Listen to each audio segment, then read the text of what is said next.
Peggy 16.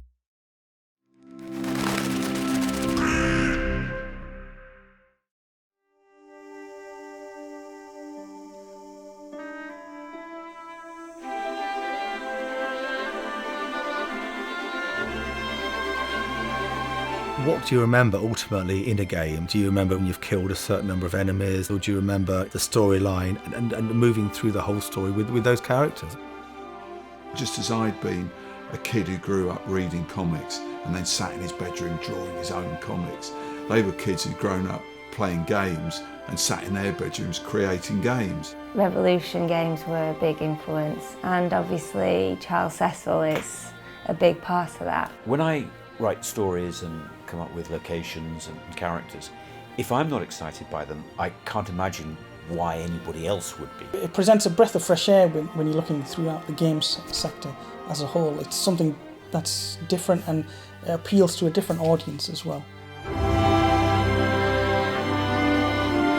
We all knew that we had a good game. I don't think we realised possibly how good it was. It got amazing reviews. It won the Golden Joystick that year. It came out to really, I think, pretty universal critical acclaim.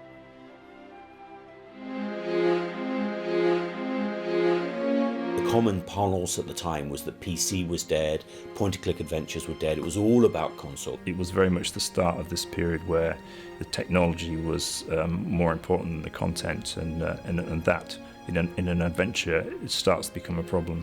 There was this dread that if we fail, what do we do next, because we're putting everything into this. Within this industry, you live and die by the last game that you've worked on. It was the best team for putting together adventure games, and to have to disband that team was a great shame and a very sad thing indeed. I just felt quite devastated because I didn't see myself leaving Revolution. Without your audience, you have nothing. We had a profound respect and gratitude for our audience. They talked about our project, and it was their project. It was all of our project. It was absolutely about a collaboration. It starts with the story. It becomes almost more important with each new game that we make.